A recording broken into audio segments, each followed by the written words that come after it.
माघ मकर गत रवि जब होई, तीरथ पथि आन सब कोई। ओम नमो भगवते वासुदेवाय नमः। लक्ष्मी नारायण भगवान की जय। पार्वती पते हर हर महादेव।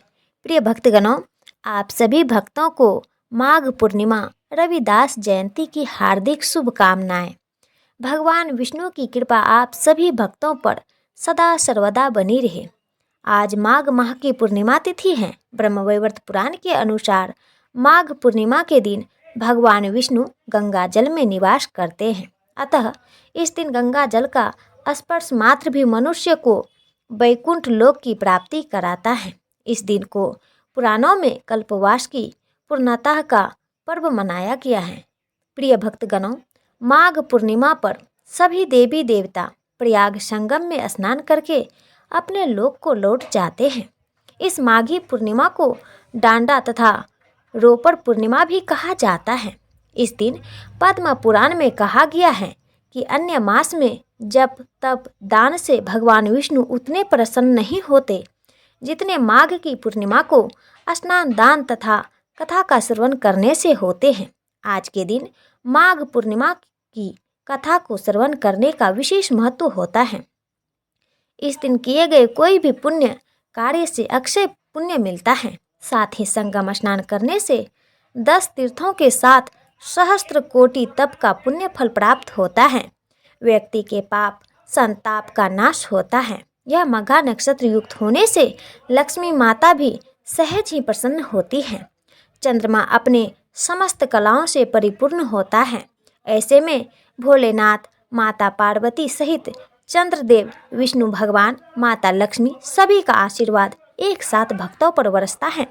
प्रिय भक्तगणों, यदि आप इस कथा को सुन रहे हैं तो इसे पूरा सुने। कथा को बीच में ही आधे अधूरे पर छोड़ने से श्री सत्यनारायण भगवान सहित भोलेनाथ और लक्ष्मी जी का अनादर होता है, जिससे घर में दुख, दारिद्र्य और अशांति आती है। द्वापर युग में एक बार यशोदा जी ने भगवान श्री कृष्ण से कहा, हे कृष्ण, तुम सारे संसार के रचयिता तथा पालनहार हो। आज कोई ऐसा उपाय मुझसे कहो जिसके करने से स्त्रियों को सौभाग्य की प्राप्ति हो तथा उनकी सभी मनोकामनाएं पूर्ण हो।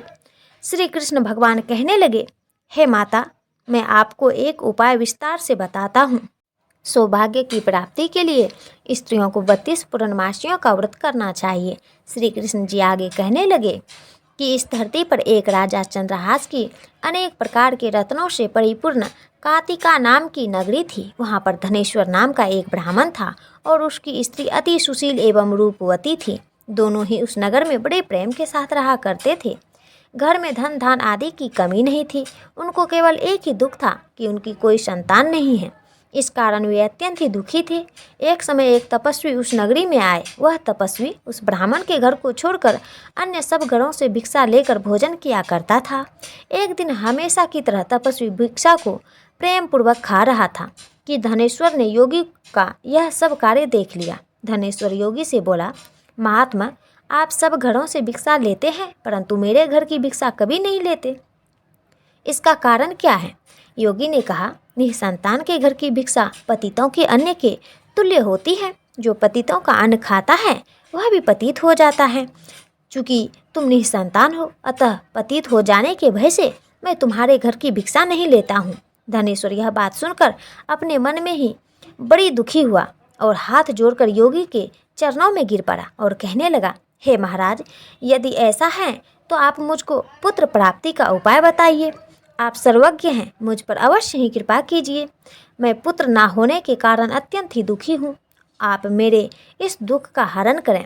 आप सामर्थ्यवान हैं। यह सुनकर योगी कहने लगे, हे ब्राह्मण, तुम चंडी की आराधना करो। घर आकर उसने अपनी स्त्री से सब वृत्तांत कहा और स्वयं तप के निमित्त वन में चला गया। वन में जाकर उसने चंडी की उपासना की।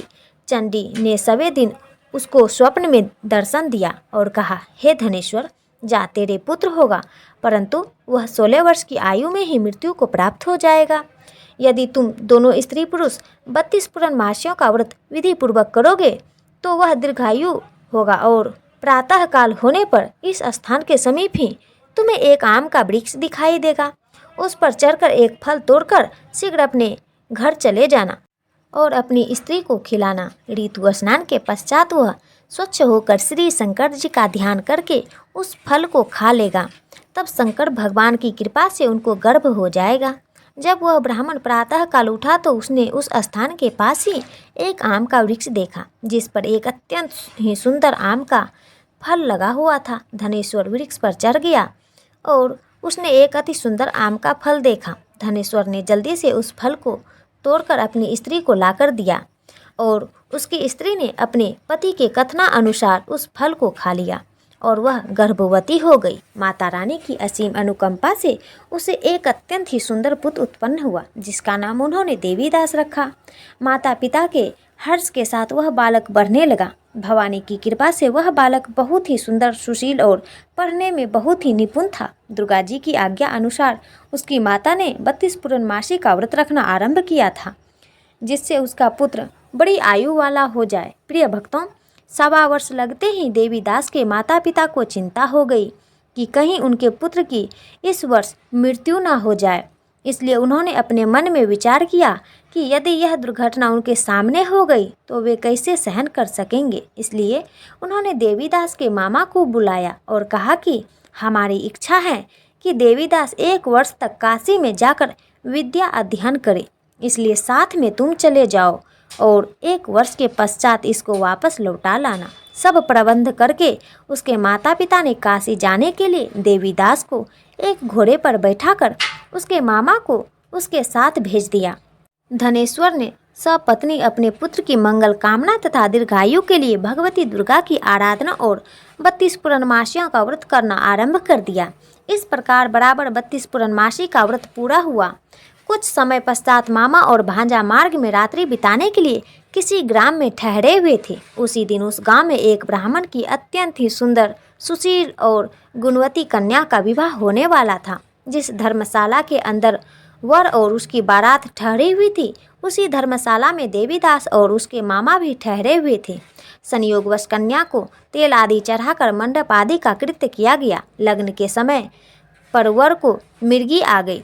तब वर के पिता ने अपने कुटुंबों से परामर्श करके निश्चय किया कि यह देवीदास मेरे पुत्र जैसा ही सुंदर है, मैं इसके साथ ही लग्न कर दूं और बाद में विवाह के अन्य कार्य मेरे लड़के के साथ हो जाएंगे।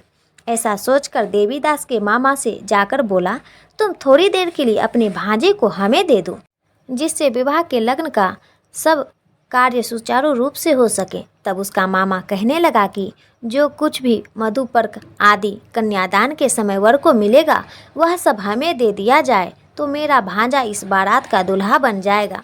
यह बात वर के पिता ने स्वीकार कर लेने पर उसने अपना भांजा वर बनने को भेज दिया और उसके साथ जब सब विवाह कार्य रात्रि में विधि पूर्वक संपन्न हो गया। अब रात के समय देवीदास पत्नी के साथ भोजन ना कर सका और अपने मन में सोचने लगा कि ना जाने यह कैसी स्त्री होगी। वह एकांत में इसी सोच में पड़ गया तथा उसकी आंखों में आंसू आ गए। तब वधू ने पूछा कि हे स्वामी, क्या बात है, आप इतने दुखी क्यों हैं? तब उसने सब बातें जो वर के पिता और उसके मामा में हुई थी उसको बता दी। तब कन्या कहने लगी, हे स्वामी, यह ब्रह्म विवाह के विपरीत कैसे हो सकता है? देव, ब्राह्मण और अग्नि के सामने मैंने आपको ही अपना पति बनाया है, इसलिए आप ही मेरे पति हैं। मैं आपकी ही पत्नी रहूंगी, किसी अन्य की कदापि नहीं। तब देवीदास ने कहा, ऐसा मत करिए, क्योंकि मेरी आयु बहुत ही थोड़ी है। मेरे पश्चात आपकी क्या गति होगी, इस बात को अच्छी तरह से विचार कर लो। परंतु वह कन्या दृढ़ विचार वाली थी। बोली कि जो आपकी गति होगी वही मेरी भी गति होगी। हे नाथ, हे स्वामी, आप उठिए और भोजन करिए, आप निश्चय ही भूखे होंगे। इसके बाद देवीदास और उसकी पत्नी दोनों ने भोजन किया तथा शेष रात्रि में सोते रहे। प्रातःकाल देवीदास ने अपने पत्नी को 3 नगों से जड़ी हुई एक सुंदर सी अंगूठी दी, एक रुमाल दिया और बोला, हे प्रिय, इसे लो और संकेत समझकर स्थिर चित्त हो जाओ। यदि मैं जीवित रहा तो अवश्य आपके पास आऊँगा, अन्यथा समझ लेना कि मेरी मृत्यु हो गई। यह समझाकर वह चला गया। प्रातःकाल होते ही वहाँ पर गाजे बाजे बजने लगे और जिस समय विवाह के कार्य समाप्त करने के लिए वर तथा बाराती मंडप में आए, कन्या ने वर को भली प्रकार से देखकर अपने पिता से कहा, हे पिताश्री, यह मेरा पति नहीं है। मेरा पति वही है जिसके साथ रात्रि में मेरा पानी ग्रहण हुआ था।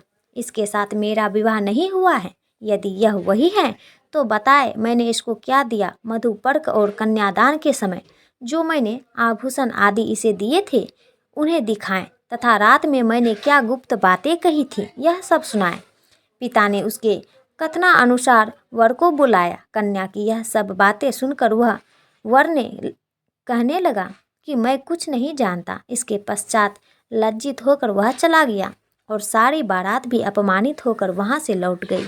इस प्रकार देवीदास काशी चला गया।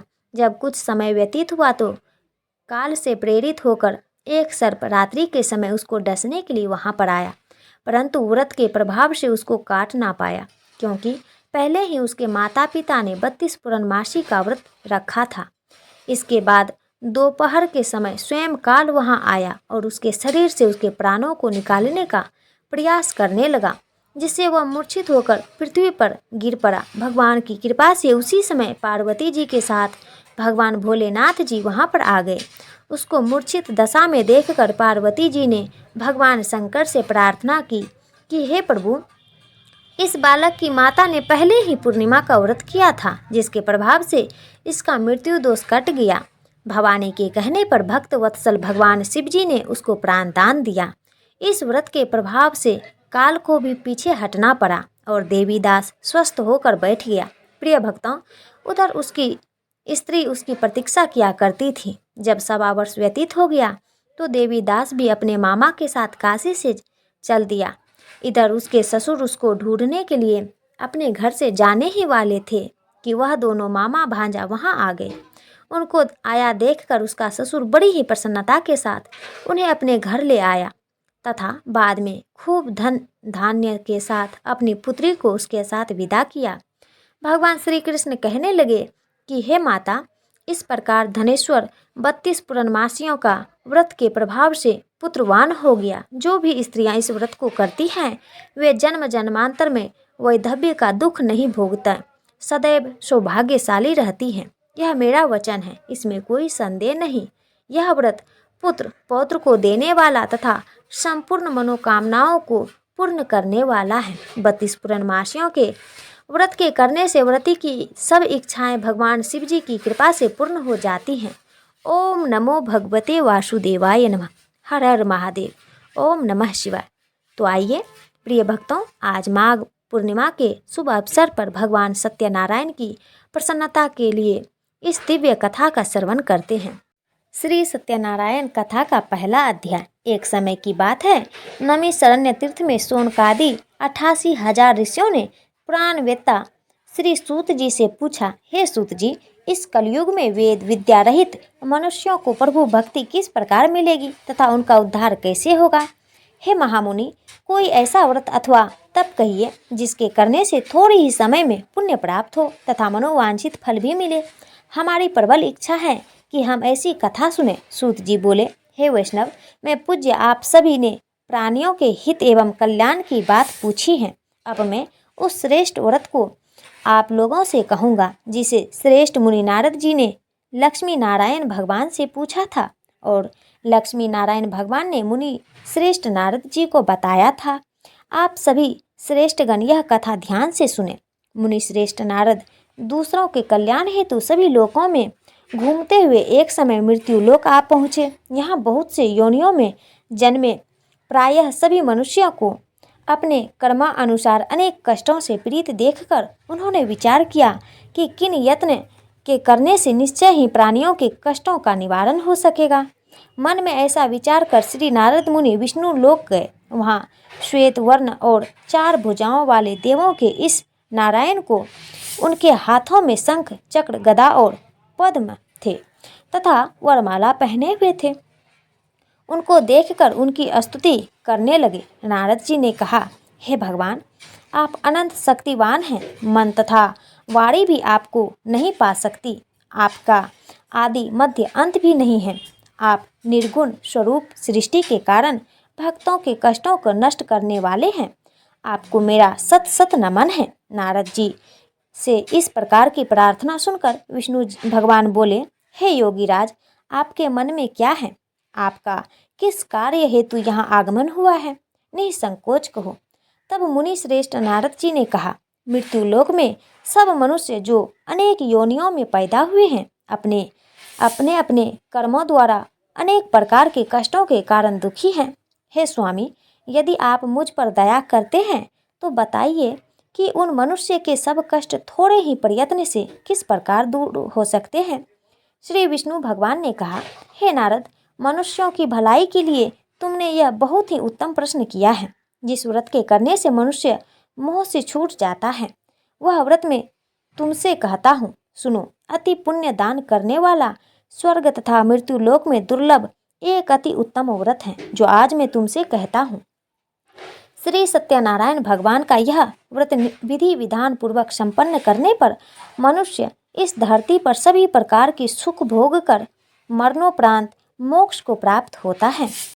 श्री विष्णु भगवान के ऐसे वचन सुनकर नारद मुनि बोले, हे भगवान, इस व्रत का विधान क्या है, फल क्या है? इससे पूर्व किसने यह व्रत किया है और किस दिन यह व्रत करना चाहिए? कृपया मुझे विस्तार से समझाइए। श्री विष्णु भगवान ने कहा, हे नारद, दुख शोक एवं सभी प्रकार की व्याधियों को दूर करने वाला यह व्रत सब स्थानों पर विजय दिलाने वाला है। श्रद्धा और भक्ति के साथ किसी भी दिन मनुष्य संध्या के समय श्री सत्यनारायण भगवान की ब्राह्मणों और बंधुओं के साथ पूजा करें। भक्ति भाव से नैवेद्य केले के फल, घी, शहद, शक्कर अथवा गुड़, दूध और गेहूं के आटा सवाया लेवे। गेहूं के अभाव में साठी का चूर्ण भी ले सकते हैं। इस सभी को भक्ति भाव से श्री सत्यनारायण को अर्पित करें। बंधु बांधव सहित ब्राह्मणों को भोजन कराएं। इसके पश्चात ही स्वयं भोजन करें। रात्रि में श्री सत्यनारायण भगवान के गीत आदि का आयोजन कर श्री सत्यनारायण भगवान का स्मरण करते हुए समय व्यतीत करें। इस तरह जो मनुष्य व्रत करेंगे उनकी मनोकामना अवश्य ही पूर्ण होगी। विशेष रूप से कलयुग में मृत्यु लोक में यही एक ऐसा उपाय है जिससे अल्प समय और कम धन में महान पुण्य की प्राप्ति हो सकती है। दूसरा अध्याय। सूत जी ने कहा, हे ऋषियों, जिन्होंने प्राचीन काल में इस व्रत को किया है उसका इतिहास मैं अब आपसे कहता हूँ, ध्यान से सुने।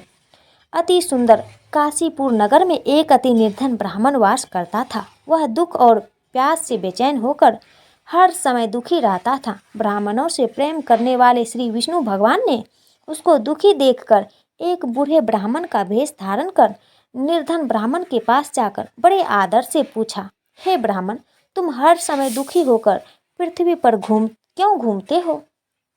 हे श्रेष्ठ ब्राह्मण, अपनी कथा मुझसे कहो, मैं सुनना चाहता हूँ। कष्टों से घिरे उस ब्राह्मण ने कहा, मैं निर्धन ब्राह्मण हूँ, भिक्षा के लिए पृथ्वी पर मारा मारा फिरता हूँ। हे भगवान, यदि आप इससे मुक्ति पाने का कोई उपाय जानते हो तो कृपया कर मुझे बताइए। बूढ़े ब्राह्मण का रूप धारण किए हुए श्री विष्णु भगवान बोले, हे ब्राह्मण, श्री सत्यनारायण भगवान मनोवांछित फल देने वाले हैं, इसलिए तुम उनका विधि पूर्वक पूजन करो, जिसके करने से मनुष्य सब दुखों से मुक्त हो जाता है। दारिद्र्य ब्राह्मण को व्रत का संपूर्ण विधान बताकर बूढ़े ब्राह्मण का रूप धरे श्री सत्यनारायण भगवान अंतर ध्यान हो गए। बूढ़े ब्राह्मण ने जिस व्रत को बताया है मैं उसको अवश्य विधि विधान सहित करूँगा, ऐसा निश्चय कर वह दारिद्र्य ब्राह्मण घर चला गया। परंतु उस रात ब्राह्मण को नींद नहीं आई। अगले दिन वह जल्दी उठा और श्री सत्यनारायण भगवान का व्रत करने का निश्चय कर भिक्षा मांगने के लिए चल दिया। उस दिन उसको भिक्षा में अधिक धन मिला, जिससे उसने पूजा का सब सामान खरीदा और घर आकर अपने बंधु बांधव के साथ विधि पूर्वक भगवान श्री सत्यनारायण का व्रत किया। इसके करने से वह गरीब ब्राह्मण सब कष्टों से छूटकर अति धनवान हो गया। उस समय से वह ब्राह्मण हर मास व्रत करने लगा। सत्यनारायण भगवान के व्रत को जो शास्त्र विधि के अनुसार श्रद्धापूर्वक करेगा वह सब कष्टों से छूटकर मोक्ष प्राप्त करेगा। इस तरह नारद जी से सत्यनारायण भगवान का कहा हुआ व्रत मैंने तुमसे कहा। हे श्रेष्ठ ब्राह्मणों, अब आप क्या सुनना चाहते हैं, मुझसे कह। तब ऋषियों ने कहा, हे मुनीश्वर, संसार में इस विप्र से सुनकर किस किस ने इस व्रत को किया, हम सब सुनना चाहते हैं। मुनियों ने ऐसा सुनकर श्री सूत जी ने कहा, हे मुनिगण, जिस प्राणी ने इस व्रत को किया है उन सब की कथा सुनो। एक समय वह धनी ब्राह्मण बंधु बांधव के साथ शास्त्र विधि के अनुसार अपने घर पर ही श्री सत्यनारायण भगवान का व्रत कर रहा था। उसी समय एक लकड़ी बेचने वाला बूढ़ा व्यक्ति वहां आया। उसने सिर पर रख लकड़ियों का गट्ठर बाहर रख दिया और ब्राह्मण के मकान में चल गया। प्यास से बेचैन लकड़हारे ने विप्र को व्रत करते देखा। वह प्यास भूल गया। उसने विप्र का अभिनंदन किया और पूछा, हे ब्राह्मण, आप यह किसका पूजन कर रहे हैं? इस व्रत को करने से क्या फल मिलता है? कृपया मुझे बताइए। तब उस ब्राह्मण ने कहा, सब इच्छाओं को पूर्ण करने वाला यह श्री सत्यनारायण भगवान का व्रत है। इनकी कृपा से मेरे यहाँ धन ऐश्वर्य का आगमन हुआ है। ब्राह्मण ने इस व्रत के बारे में जानकर वह लकड़हारा अत्यंत प्रसन्न हुआ और भगवान का चरणामृत लेकर वह भोजन के उपरांत वह अपने घर को चला गया। अगले दिन लकड़हारे ने अपने मन में संकल्प किया कि आज गांव में लकड़ी बेचने से जो धन मिलेगा उसी से भगवान श्री सत्यनारायण का श्रेष्ठ व्रत करूंगा। मन में ऐसा विचार कर लकड़हारा लकड़ियों का गट्ठर अपने सिर पर रखकर जिस नगर में धनवान लोग रहते थे ऐसे सुंदर नगर में गया। उस दिन उसने लकड़ियों का दाम पहले दिनों से चौगुना मिला। तब वह बूढ़ा लकड़हारा बहुत ही प्रसन्न होकर पके केले, शक्कर, शहद, घी, दूध, दही, गेहूं का चूर्ण इत्यादि श्री सत्यनारायण भगवान के व्रत की सभी सामग्री लेकर अपने घर आया। फिर अपने बंधु बांधव को बुलाकर विधि विधान के साथ भगवान का पूजन एवं व्रत किया। उस व्रत के प्रभाव से वह बूढ़ा लकड़हारा धन धान्य से युक्त हुआ और संसार के समस्त सुख भोग कर बैकुंठ को चला गया। सत्यनारायण कथा का तीसरा अध्याय। श्री सूत जी बोले, हे श्रेष्ठ मुनिया, अब मैं आगे की कथा कहता हूँ। प्राचीन काल में उल्का मुख नाम का एक महान ज्ञानी राजा था। वह जितेंद्रिय और सत्य वक्ता था। प्रतिदिन मंदिरों में जाता तथा गरीबों को धन देकर उनके दुख दूर करता। उसकी पत्नी कमल के समान सुंदर मुख वाली और सती साध्वी थी। एक दिन भद्रशाला नदी के तट पर वे दोनों विधि विधान सहित श्री सत्यनारायण भगवान का व्रत कर रहे थे। उस समय वहां साधु नामक एक वैश्य आया। उसके पास व्यापार के लिए बहुत साधन था। वह वैश्य नाव को नदी किनारे पर ठहरा कर राजा के पास आया। राजा को व्रत करते हुए देखकर उसने विनम्रता पूर्वक पूछा, हे राजन, यह आप क्या कर रहे हैं?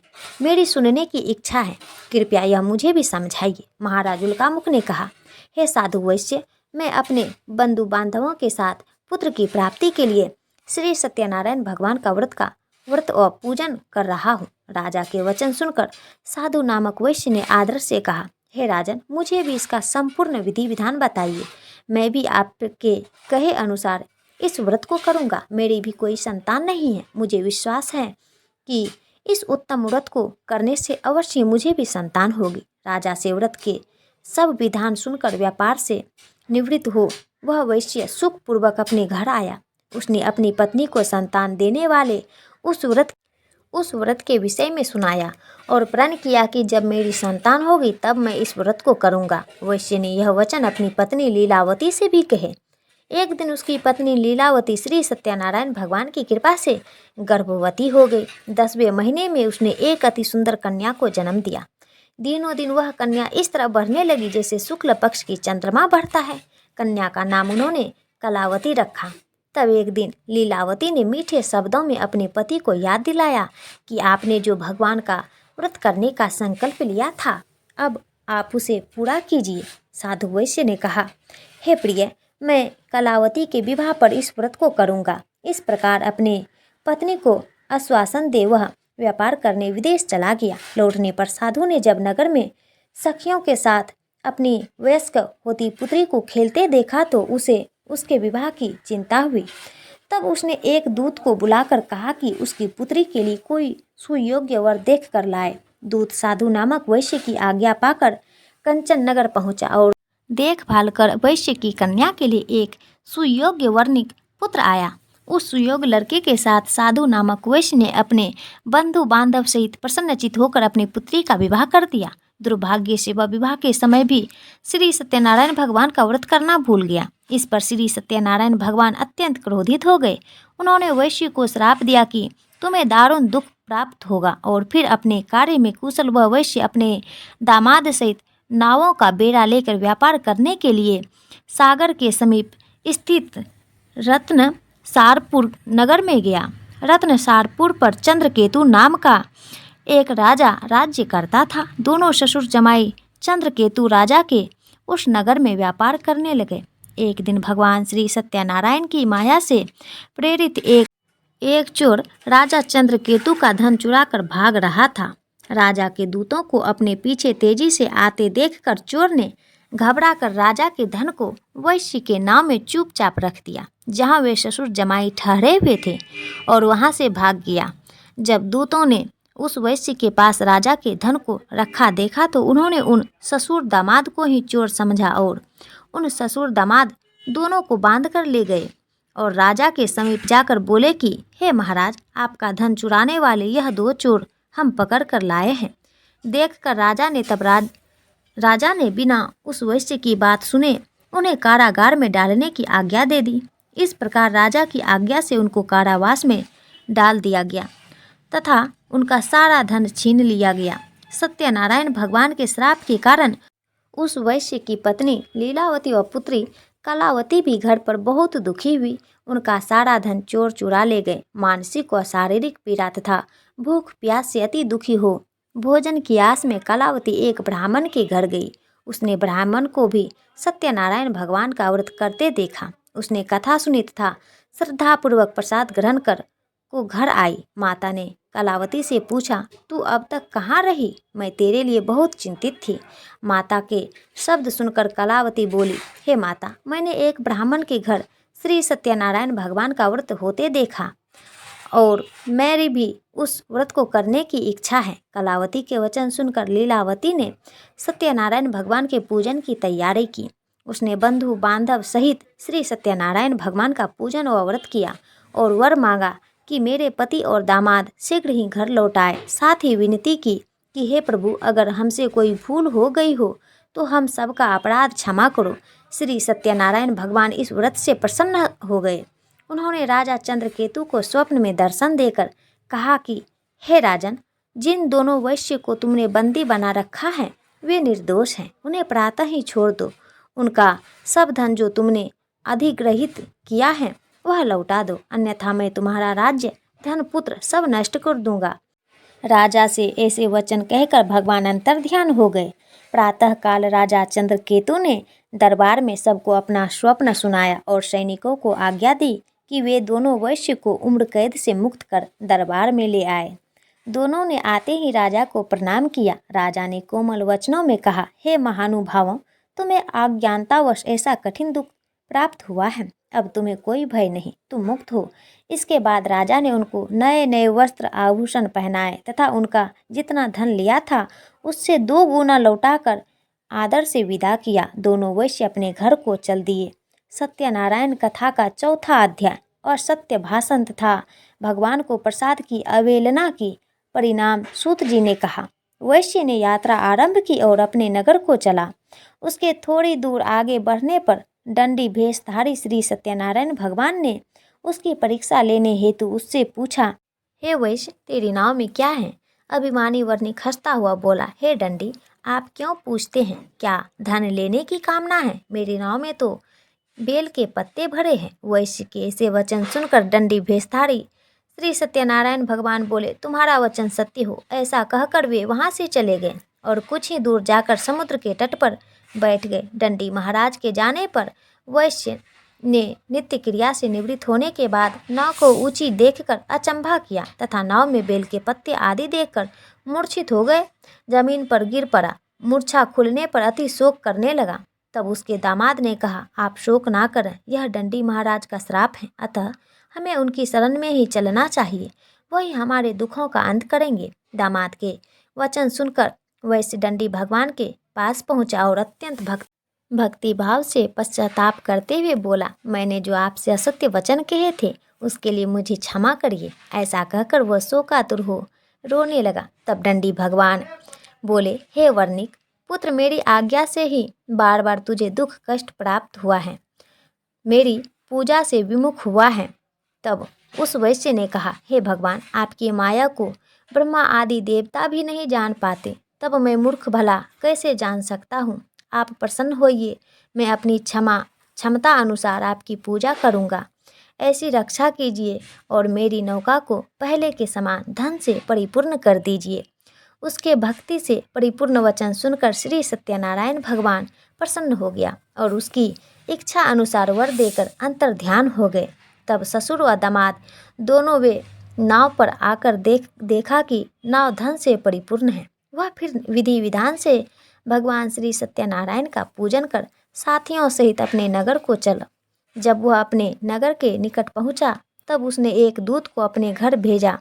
दूत ने साधु नामक वैश्य के घर जाकर उसकी पत्नी को नमस्कार किया और कहा कि आपके पति अपने जमाता सहित इस नगर के समीप आ गए हैं। लीलावती और उसकी कन्या कलावती उस समय भगवान का पूजन कर रही थी। दूत का वचन सुनकर साधु की पत्नी बड़े हर्ष के साथ सत्यनारायण भगवान का पूजन पूर्ण किया और अपनी पुत्री से कहा कि मैं अपने पति के दर्शन को जाती हूँ, तू पूजन पूर्ण कर शीघ्र आ जाना। परंतु कलावती पूजन एवं प्रसाद छोड़कर अपने पति के दर्शन के लिए चली गई। पूजन एवं प्रसाद की अवहेलना का कारण भगवान सत्यनारायण रुष्ट हो गए। उसके पति को नाव सहित पानी में डुबो दिया। कलावती अपने पति को ना पाकर रोती हुई जमीन पर गिर पड़ी। नौका को डूबा हुआ तथा कन्या को रोती हुई देखकर साधु नामक वैश्य द्रवित हो बोला, हे प्रभु, मुझसे या मेरे परिवार से अज्ञानतावश जो अपराध हुआ है उसे क्षमा करें। उसके ऐसे वचन सुनकर सत्यनारायण भगवान प्रसन्न हो गए। आकाशवाणी हुई, हे वैश्य, तेरी पुत्री मेरा प्रसाद छोड़कर आई है, इसलिए उसका पति अदृश्य हुआ है। यदि वह घर जाकर प्रसाद ग्रहण कर लौटे तो इसे इसका पति अवश्य मिलेगा। आकाशवाणी सुनकर कलावती ने घर पहुंचकर प्रसाद ग्रहण किया और फिर आकर अपने पति को पूर्ण रूप में पाकर वह अति प्रसन्न हुई तथा उसने अपने पति के दर्शन किए। तत्पश्चात साधु वैश्य ने अपने बंधु बांधव सहित सत्यनारायण भगवान का विधि पूर्वक पूजन किया। वह इस लोक से सभी प्रकार के सुख भोग कर अंत में मोक्ष को प्राप्त हुआ। सत्यनारायण कथा का 5वां अध्याय, राजा तुंगध्वज और गोपगढ़ की कथा। श्री सूत जी ने कहा, हे ऋषियों, मैं एक और कथा कहता हूँ, उसे भी सुनो।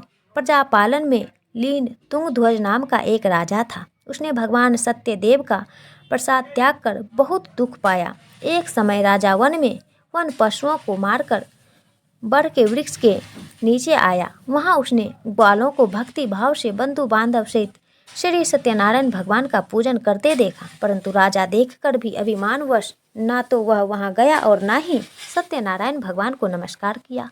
और जब ग्वालों ने भगवान का प्रसाद उसके सामने रखा तो वह प्रसाद त्याग कर अपने नगर को चला गया। नगर में पहुंचकर उसने देखा कि उसका सब कुछ नष्ट हो गया है। वह समझ गया कि यह सब सत्यनारायण भगवान ने किया है। तब वह उसी स्थान पर वापस गया और ग्वालों के समीप गया और विधि पूर्वक पूजन कर प्रसाद खाया। तो सत्यनारायण भगवान की कृपा से सब कुछ पहले जैसा ही हो गया और दीर्घ काल तक सुख भोग कर मरने पर राजा स्वर्ग को चला गया। जो मनुष्य इस परम दुर्लभ व्रत को करेगा, श्री सत्यनारायण भगवान की कृपा से उसे धन धान की प्राप्ति होगी। धन धनी और बंदी बंधन से मुक्त होकर निर्भय हो जाता है। संतानहीन को संतान प्राप्त होती है तथा सब मनोरथ पूर्ण होकर अंत में वह वैकुंठ धाम को जाता है। जिन्होंने पहले इस व्रत को किया, अब उसके दूसरे जन्म की कथा भी सुनिए। सतानंद नामक ब्राह्मण ने सुदामा के रूप में जन्म लेकर श्री कृष्ण की भक्ति कर मोक्ष प्राप्त किया। उल्कामुख नाम के राजा दशरथ बने और श्री रंगनाथ का पूजन कर वैकुंठ को प्राप्त हुए। साधु नाम के वैश्य ने धर्मात्मा और सत्य प्रतिज्ञ राजा मोरध्वज बनकर अपने देह को आड़े से चीर कर दान करके मोक्ष को प्राप्त हुआ। महाराज तुंगध्वज स्वयंभू मनु हुए। उन्होंने बहुत से लोगों को भगवान की भक्ति में लीन कर मोक्ष को प्राप्त किया। लकड़हारा भील अगले जन्म में गुह नामक निषाद राज हुआ, जिसने भगवान राम के चरणों की सेवा कर मोक्ष प्राप्त किया। इस प्रकार श्री सत्यनारायण कथा के सभी अध्याय संपूर्ण हुए। तो प्रेम से बोलिए, ओम नमो भगवते वासुदेवाय नमः। श्री सत्यनारायण भगवान की जय। प्रिय भक्तों, इस कथा को संपूर्ण करने के लिए अब आइए श्रवण करते हैं श्री सत्यनारायण भगवान की आरती। जय लक्ष्मी रमना स्वामी, जय लक्ष्मी रमना सत्यनारायण स्वामी, जनपातकी हरना। ओम जय लक्ष्मी रमना स्वामी, जय लक्ष्मी रमना।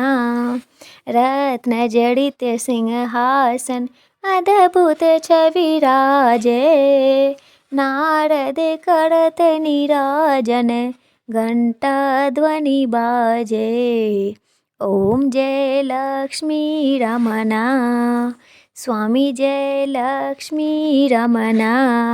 प्रकट भय कलि कारण द्विज को दर्श दियो, स्वामी द्विज को दर्श दियो। बूढ़ा ब्राह्मण बन कर कांचन महल कियो।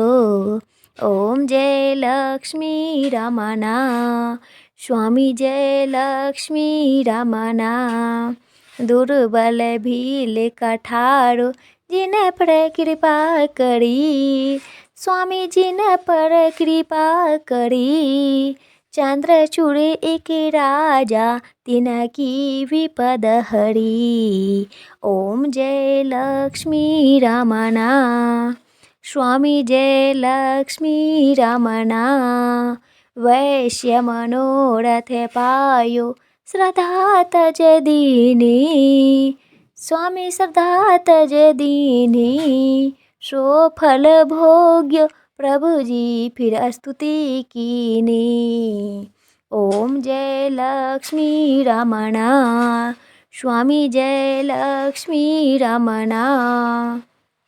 भाव भक्ति के कारण छिन छिन रूप धरियो, स्वामी छिन छिन रूप धरियो। श्रद्धा धारण कीन्ही तिनको काज सरियो।